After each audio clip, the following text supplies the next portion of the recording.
Hey, everybody, and welcome back to Happily Never After. I'm your host, Kate. And I'm Jay. How you doing?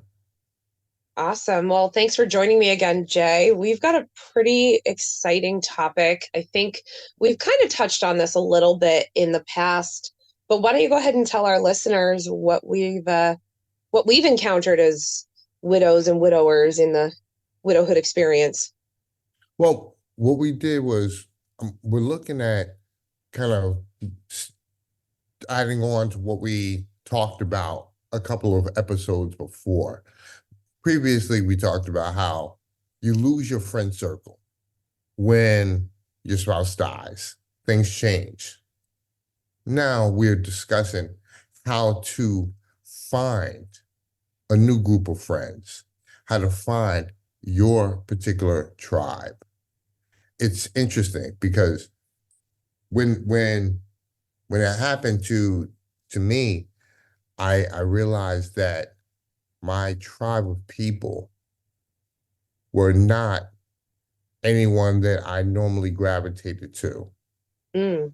It ended up becoming a group of people that understood what I was going through. They had similar circumstances. So, like support group-esque, but not support group. You know what?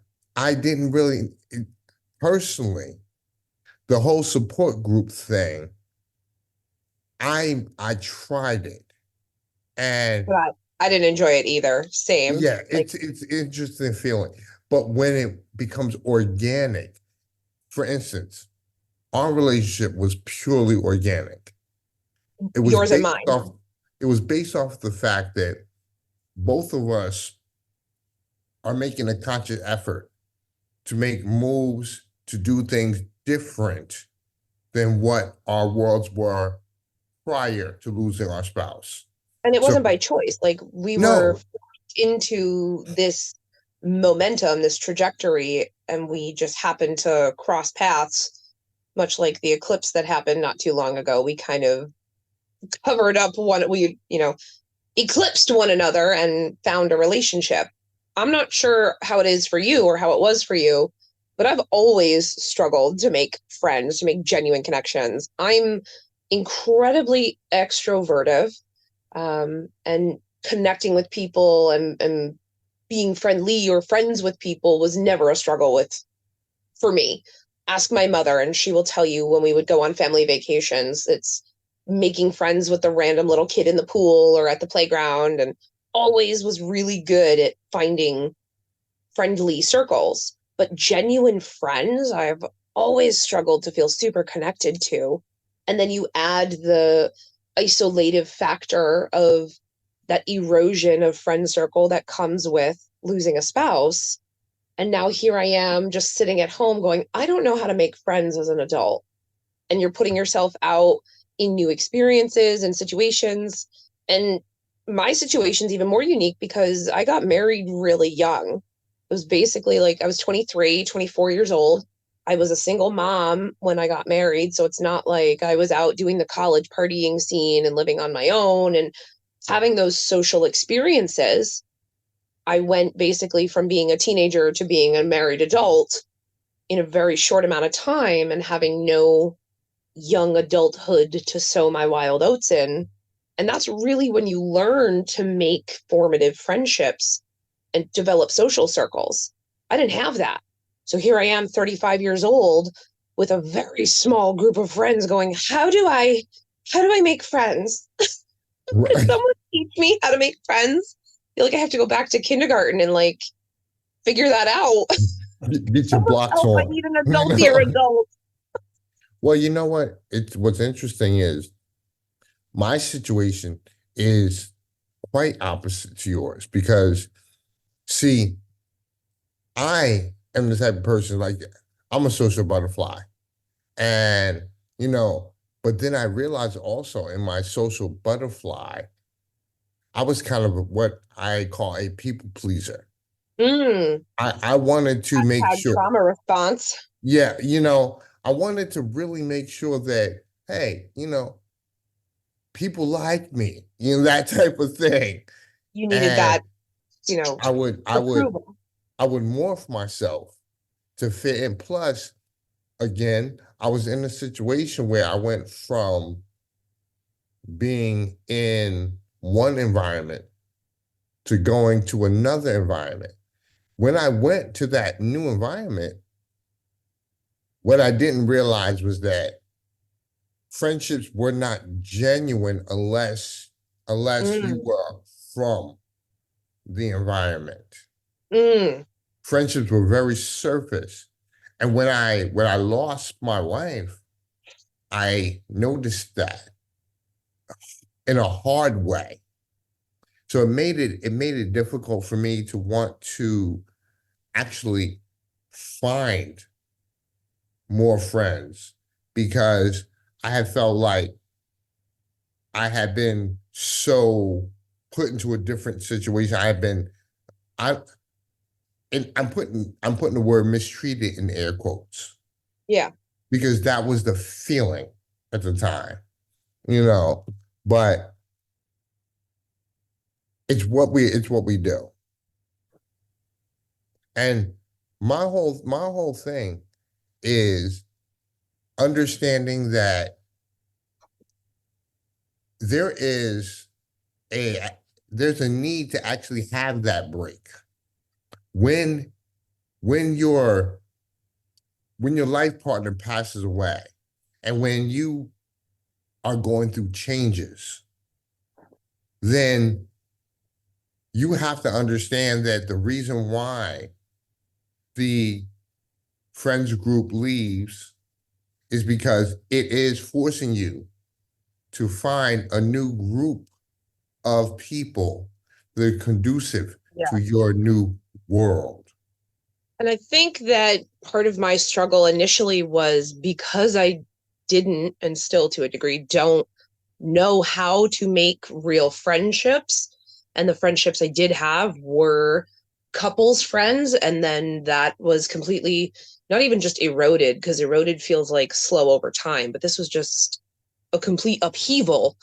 And now you're left isolated, and then it's finding people who accept your authentic self because you're not people pleasing and masking. And so it's even harder and takes even longer, and it's like doing a couch to 5K. Like, it's a process. And just a side note, I have to yell at our producer Eric because he pointed out how often I say the word like, and every time I say it now I'm like, oh, like, I just even now wanted to be like, and then take a breath. So, Eric, I know you're listening.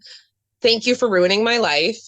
I can't brain right now because I keep thinking about how often I'm saying the word like. So, for all of our listeners out there, knowing that we're doing this, we're helping people, but we're also human and subject to neurospiciness and idiosyncrasies and personality quirks, and that goes into how you make friends, right? It's a That matter does. of like I said, finding those people, like I said, Jesus, finding those people who really accept you authentically and not caring about the people who don't. And that's hard when you're not in the widowhood experience, when you're not going through trauma, when you're not healing generational wounds or childhood abuse or whatever the instance is that puts you on that new trajectory. That's hard enough. And then you add in the facets, all the other components of widowhood. And the fact that our, experiences are basically diametrically opposed. You were the college kid immersed in social situations, really well versed at making friends, people pleasing or otherwise. I was a social kid, but how and who I hung out with in high school and the first years living at home after high school were very much dictated by my family social circle and my older sibling who was only a couple years, and our house was the party house. So any of the friends were ripple effects in the pond, secondary, tertiary relations of people. And it was just very incestuous, for lack of a better word. And now to go out into the world and have to drum up out of thin air, just pull out social behaviors and manifest friendships out of nothing, is a wild skill set I didn't know I was ill equipped at. I've always been the report card kid, talks too much of a social butterfly, very extroverted. And I also found out that that is a people pleasing because I need validation. And that becomes further amplified when you're widowed because you're feeling so isolated, so alone that you need to know there's love, affection, connection, support. So, to a degree, I almost amplified my people pleasing. So, making sure I felt connections, but I was doing it maladaptively, hanging out at bars, drinking too much, being the class clown, being the center of attention. That's how I got people to like me. That's how I made some friendships.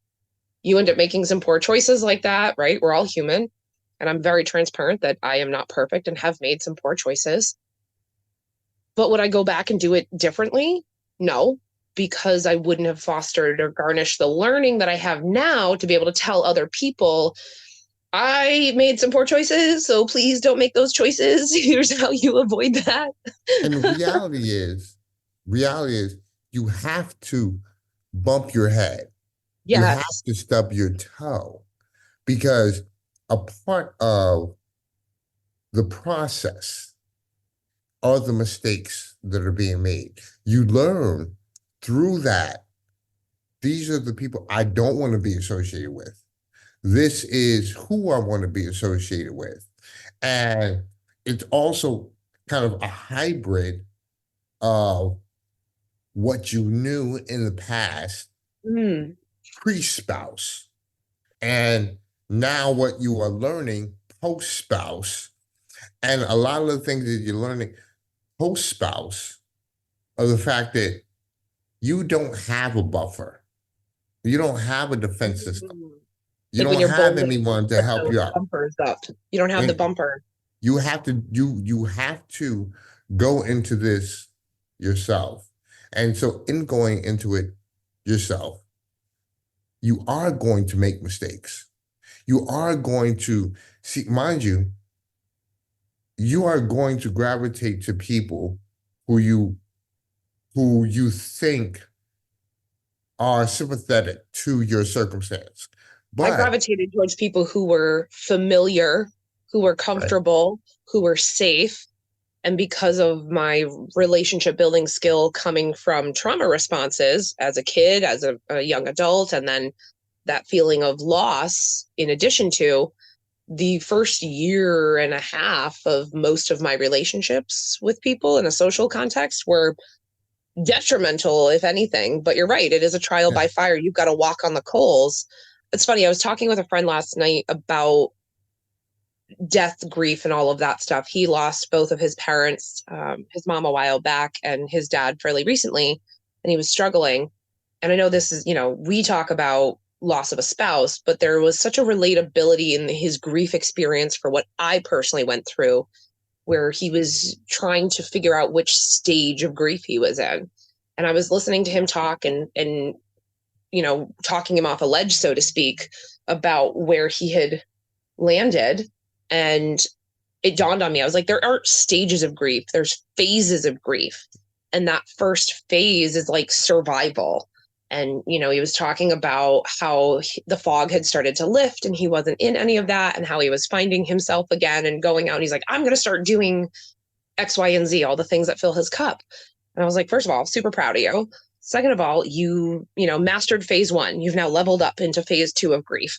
So we have to level up. And it was such an awareness for me that as I am talking to him, I self-reflected and I was like, oh, that's what that was, as I'm making these friendships that were necessary at the time, not the best choice for me, but served a purpose in learning, where I went, that was a phase in grief that I had to go through to get to this phase of being able to have healthy social circles and be self-fulfilling, to date myself, fill my own cup, love myself in my imperfections, and now have healthy friendships, romantic relationships, and the like. true, true. Well, you know what? I wanted to kind of go back for a second because what is interesting is that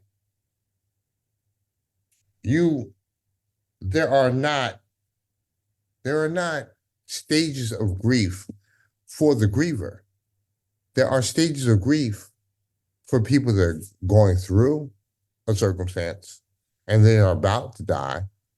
For the griever, I think it's more about exactly what you said, phases, because you go through a new process, you you you trans you transform yourself to becoming a new person. And that's where you start to meet your new tribe, your new group of people. You see, what is Yeah. interesting is that you will never find familiar relationships in your old group unless someone in that group has gone through something similar. Mm, You can form a bond at that point of understanding. But I remember when I was going through a situation and I went to I went to a bar to hang out with a friend of mine. And the friend of mine, we were both going through challenging situations. I had just lost my wife. He was in the middle of a really nasty divorce. mm. And we're talking, and he says to me, man, you know what? You're lucky. At least you ain't got to deal with that. You Oof. know, and and he didn't mean it, Sure. but he was so hurt by what he was going through. And you know, you end up gravitating towards people Misery loves who hurt company. people, and you end up gravitating towards other hurt people, not Hmm. realizing that the pain is different or the Well, reasons for the pain are different. like I Therefore, say, it's apples to oranges, but they live in the same produce department. right, Is we can go right. commiserate and have the sympathy and empathy for other people, and that's a really great entry point into forming relationships. But also, I feel like grief and trauma set us up in a different space because most people would have been really offended by that sentence or statement or sentiment. And certainly that's a whole other conversation about, what not Well, to I say. was at the time. I Sure, was but you're toys, able to go back and reflect on it and go, you know what, he didn't mean it. And there's Right. growth in that because you've developed a higher appreciation of your relationships with people. So finding that new tribe is like such a challenge because there's so many, like, again, the word like, damn it, Eric. There's so many layers of the onion that you have to peel back about your childhood traumas and your personal biases, and then your, immediacy of the loss and the trauma, and where your relationships were developing from, and not knowing how to find relationships, and then maladaptive behaviors. And you mix all that together in a really terrible tasting cake, and you're forced to go out and be social in a way that's uncomfortable. For me, I got an ADHD diagnosis shortly after Craig passed away, so that I'm managing medication schedules and neurodivergencies and how I connect with people, and feeling further removed from that. Having two small kids, making time to go have friends because I can make mom friends, but sometimes those are disingenuous for all the moms out there listening. We all know those mommy groups are very cliquey, and it's like watching Mean Girls, very Yeah. Desperate Housewives-y. I live in a condo complex that's I live a dead end street. Do you think I'm friendly with my neighbors? No, I've lived here 3 years and I don't know anybody's name because they all stay to themselves and I'm the only one with kids. But you would think that that would be a great way to foster community. We live in a pretty small town. We go to community events. Do I know a ton of people from town? No, I've lived in this town for 7 years. Who? I don't know. It's a struggle bus. Well, here's the one thing that's interesting on top of that. You now become ultra cautious because there are so many vultures and snakes out there that will take advantage of your People pain. who hold their hand out either for financial Yep. assistance or Yep. to just the And now kindness of our and heart because we want that empathy from other people. right, because you feel that they're being genuine, but the reality is what they're doing is they're catering and pandering to your pain To get a for desired result for right, themselves. to get a financial result or to get a certain type of gain out of it, to get you to do things for X, Y, them, or Z, and that leaves you you further know, depleted and defeated, right. and then And second guess yourself when it comes time to go make new social connections. that's it. It's listen, the reality. Now, here's what's funny. That's my word. Listen, you That know, you have lots of words. I keep telling you that I'm going to make you a bumper sticker that says you ain't said nothing but a thing, or let me tell you something. And all of the people who are listening are going to go back to previous episodes and listen to both of us and be like, yep, she said like 167 times. And he said, let me tell you something 212 times. And I'm going to make us, matching team jackets for people who repeat the same phrase. So hey, again, thank you, Eric, for ruining my life and making me painfully aware of that. you know what? Again, this is all part of the process. It's real though. We're, This is the realness of our processing of our pain and of right. our situation. We're What are not some of the ways afraid. We're that, not afraid to do this. See, right? what's interesting is, again, a part of creating a friend circle is realizing that you are going to find people who are going through phases. I was about to say stages, phases, just like you are. Yep. And they're now looking, their wings are expanding. And at the same time, your wings are expanding. Yes. And you guys kind of lean on each other Yes. and like grow in that upward trajectory together.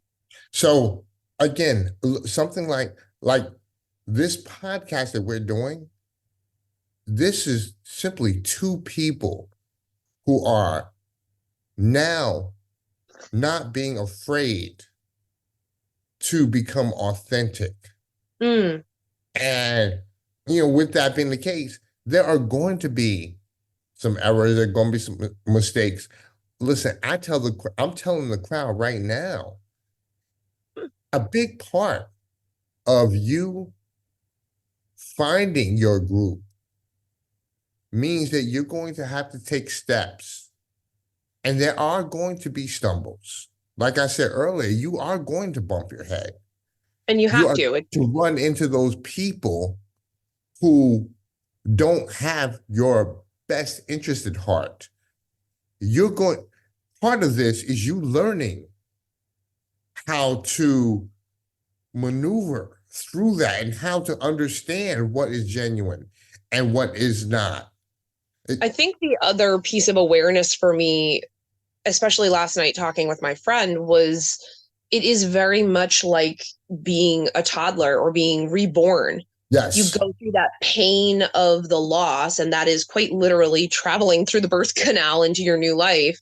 And you come out on the other side completely nonverbal, non-mobile, inept, ineffable, like it's undescribable. And then you grow and you learn to stand and you're wobbly on your feet like a toddler learning to walk, and you stumble and you fall, but you have to navigate those playground sandbox sharing of your toys and who's nice and who's not and how to say please and thank you. And then you grow into elementary aged children again, and then you go through the reckless phase of making maladaptive choices and poor decisions. And then you come out on the other side more authentically yourself, but having relearned how to exist in the world, how to be a human. And it was a wild awareness for me to have that cerebral experience last night, to go like, it is a rebirth in a way that I hadn't thought about before. Lots of people say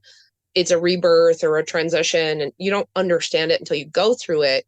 But that making of friends comes from really relearning how to exist in the world. You become very childlike temporarily.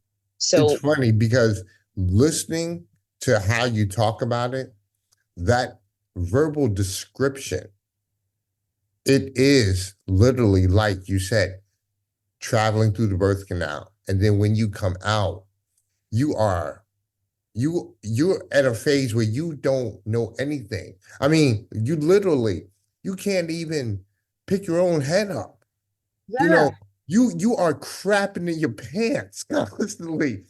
Yeah. And You need someone to hold your hand and keep you steady yes, while you walk. yes. And what's interesting is then you start to enter each phase, which is again similar You to go through those growing pains again. right. You're gonna meet friends. You're gonna meet friends that you think are gonna be friends for life, but you And know you're going what? to tell everyone, like, oh, it's different. They're not like Right. that. And people are going to call out the red flags. And And now you're gonna have a an issue with them because they see something you don't. then you're And going to be like, screw them. They're not supportive of right, me. They don't understand what I'm right. going through. And then you got to hang your head and go back to them with your tail between your legs when it goes sideways and be like, man, I didn't see that You're right. coming. They're You all going to know, be like acting, you did it?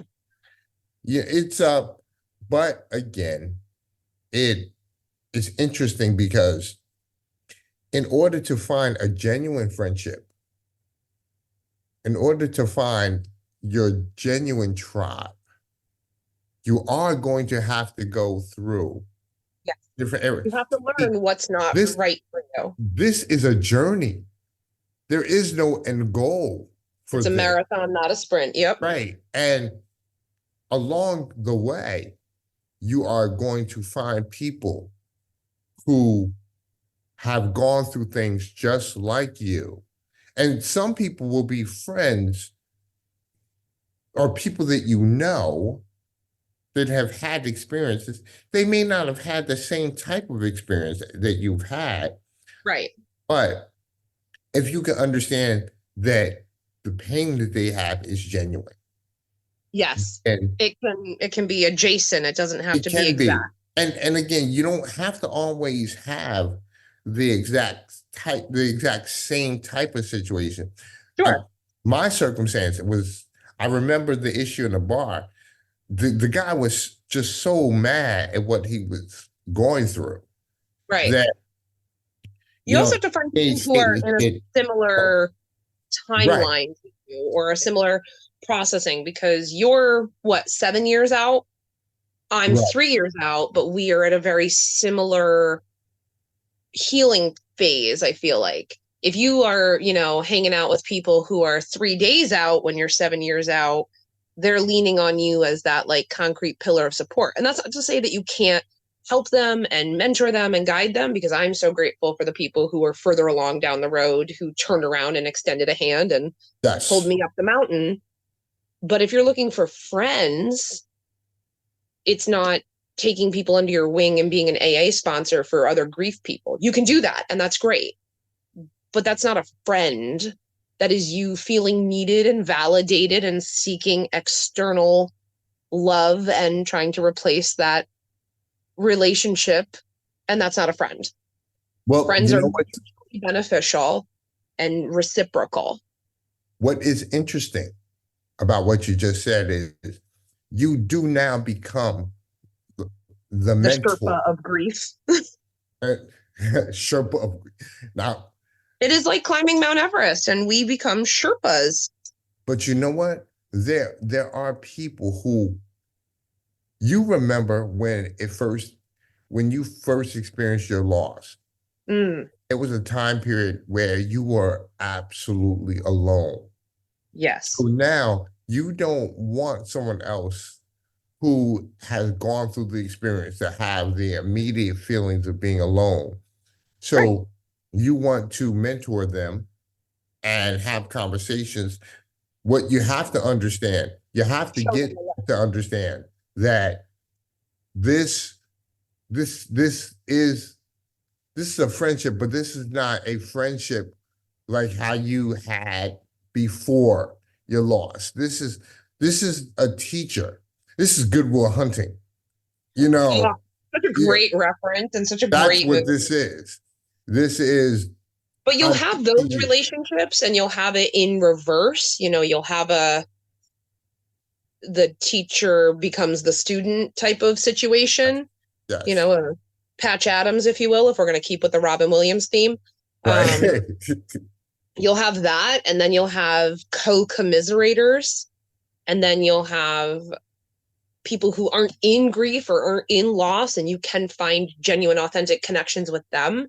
I recently made friends with someone in a completely new social setting, and we have both had trauma experiences, but they wouldn't classify themselves necessarily in grief and not in trauma, but they understand, and we can kind of like have that dark sense of humor and be really messed up individuals together. And it's nice to have someone to just be weird with, like be your authentic self with.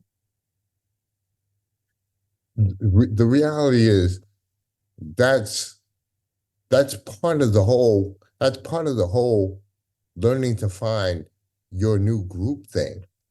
You're going to, again, you're going to find people that you mesh with because of what you've gone through, because of what you're experiencing, because of different aspects.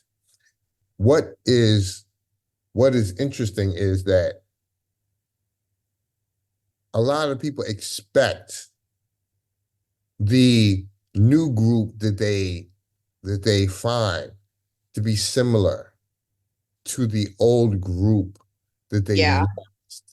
And the shock to the system is the fact that it'll be somebody totally different. I mean, hey, it's interesting because I think you and I talk about this all the time. Listen, I'm a black male, you're a white woman. Under normal situations, people would probably think, oh, they're one of those mixed couple relationships or whatever. No, we're just two people that genuinely like each other as friends. And, you know, and we and our realities are the fact that, you know what, we've been through things and we're now in the stage in our lives where we're not afraid to try to do these new things. Yeah. And that comes from trauma and grief. But to Yes. your point, we float in completely different social circles. They're Yes. similar and parallel, but that's the thing about parallel lines is they don't generally They intersect. don't cross. Parallel lines don't Right. cross. We both, when our spouses passed, we both were in a place of relative affluence, right? Financial stability, good jobs, but we both come from poverty backgrounds. We're both from the, Northeast New England-ish area. Right. I don't know that I would call New Jersey New England, but Well, it's New England New Jersey's not adjacent. part of New England, but It hey, has a but new in it, so you're put it like, this way, second cousin twice removed, so it's right? close enough. It's But three we hours both from come from that Connecticut, so northeastern seaboard here we go. region initially, and you're in Texas now, but we have lots of similar. We grew up in poverty, we grew up in Yes, trauma, we yes. had, complicated parental And relationships, we we've would had not have similar known these loss things. experiences. What's interesting, we would not have known these things if we hadn't have gone through our losses and That's exactly it. I think even with all of our similarities, had we been geographically in a place where we could have intersected, I don't think that you and I would have ever eclipsed no, each other unless we'd had that similar spousal loss experience. So the fact exactly. that we crossed paths It was is very, something else that allowed us yeah. to come together. So You know, what are some of the ways besides, the universe putting me in front of you? What are some of the other ways that you found to be successful to expand your new tribe? Like, how are you finding people? well, what I did was, honestly, there is kind of a what I kind of like to call a tentacle system, and it's almost like a spider web. You'll meet someone, and they'll say, you know what? Let me introduce you to this person, and Mm, then you go from there and there and there. For instance, I met my mentor and friend. our friend Tony Mm. Lynn. Shout I out to met Tony him Lynch. through another gentleman who runs an organization called Grief Tribe Man. His name is Mike, and Mike McClendon. We call him Mike MC. But Mike Mike reached out to me one day. I was just sending Facebook posts all over the place because I wanted to I wanted to be a a grief coach. I wanted to be that mentor for people, but I didn't know how to go about doing it. So I was initially just sending, posts and things like that all over the place. Well, Mike got in touch with me and we started talking. I I ended up I created my first podcast, which Mm. I had never done a podcast before, but he was one of my first guests.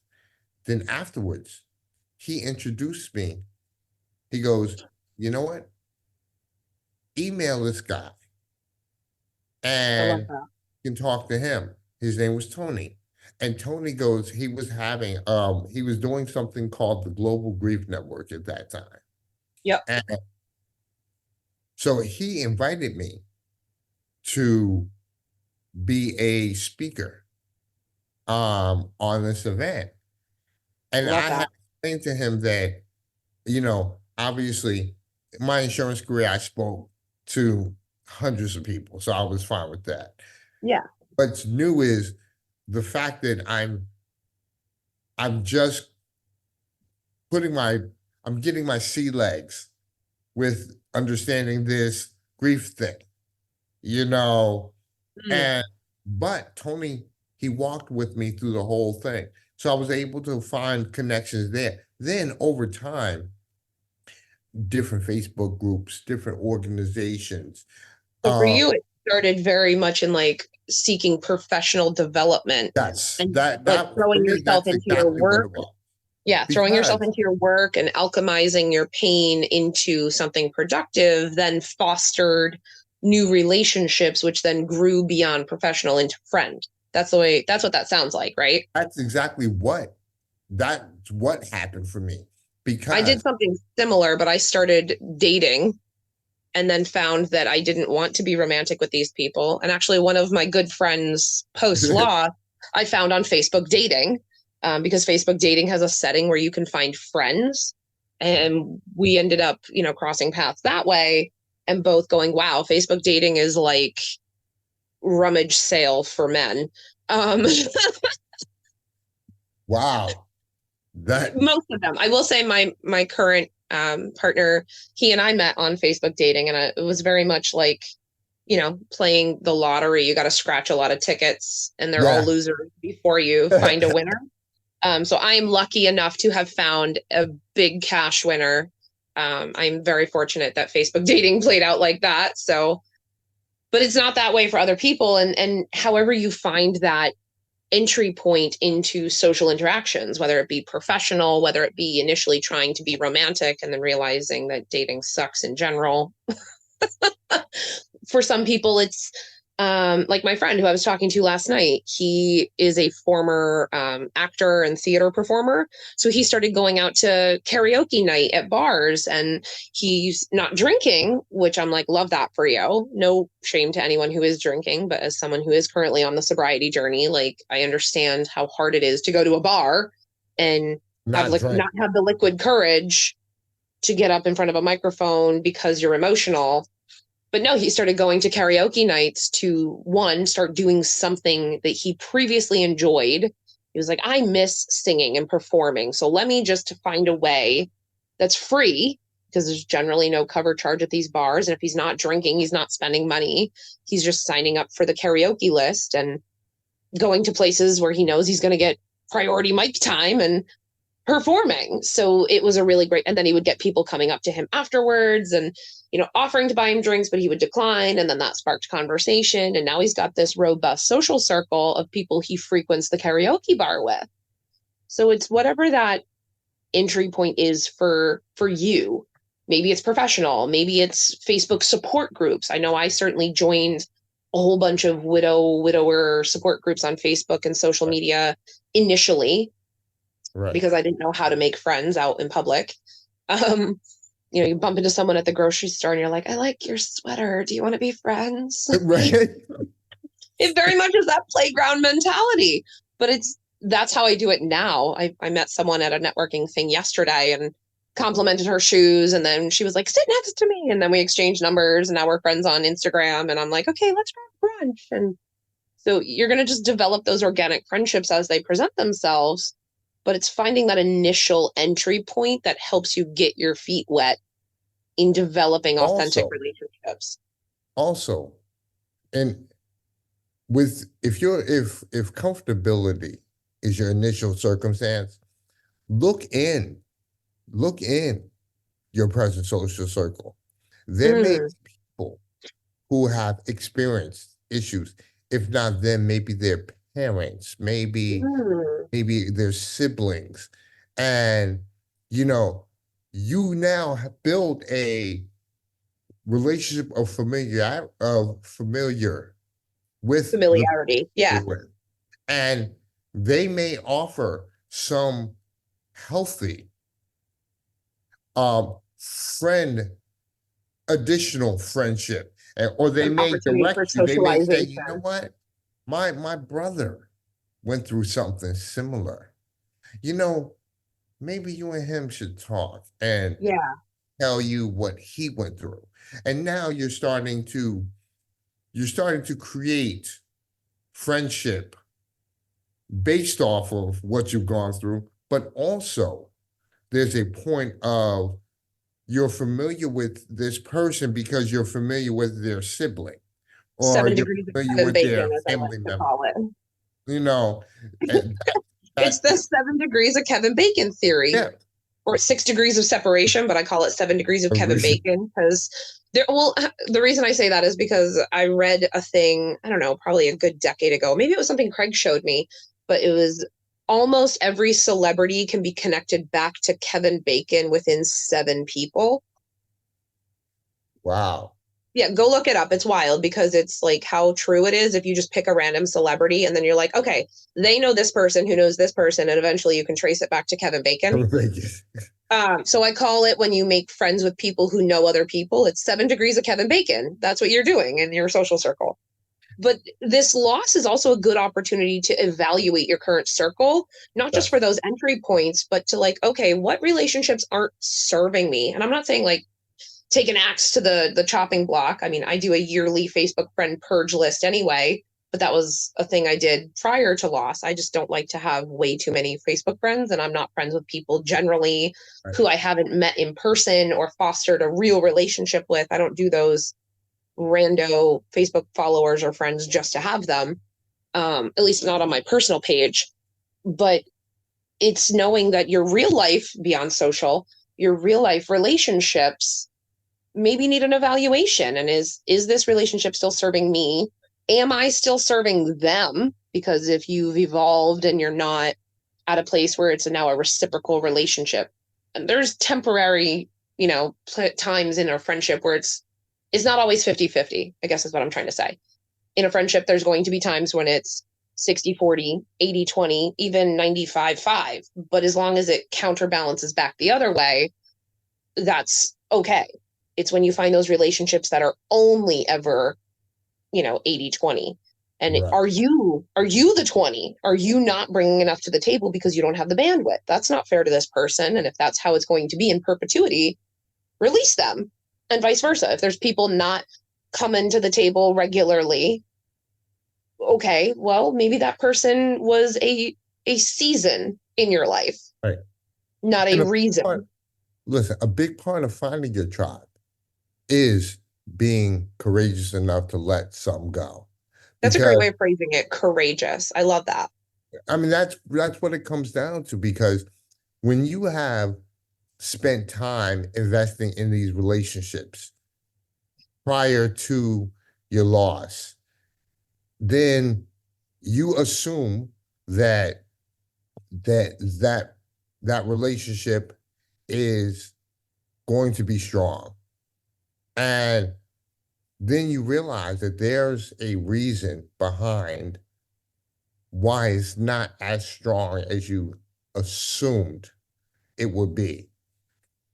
And again, and it's not a bad thing. It's Well, I your also think that opportunity sometimes relationships just run their course, to right? run their course. It's not like it ends traumatically or tragically or in a catastrophe.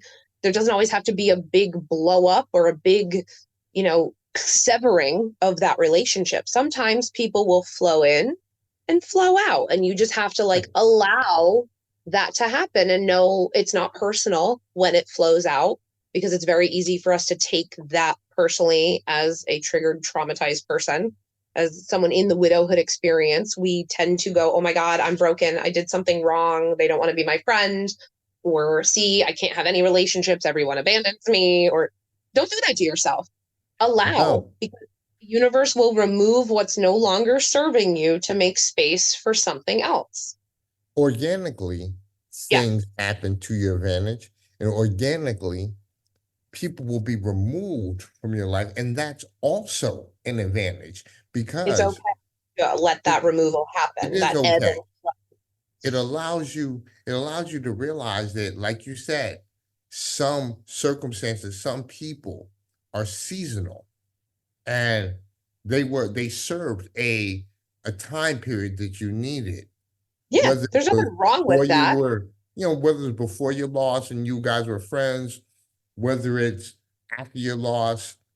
Because I met some people after the loss of my wife that I thought I would be genuine friends with, but Mm. realized that the two of us, personality wise, we just didn't make it. Although, hey, we both went through things, we both dealt with But they were things, a we stepping may have, stone, right? Like, you know, guys needed each other right.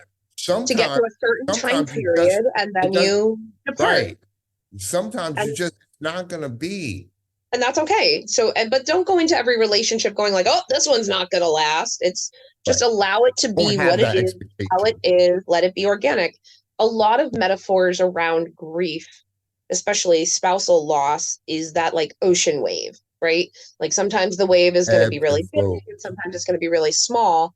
But what I think that a lot of people fail to understand is that adaptation of that metaphor applies to just about every facet of the widowhood experience.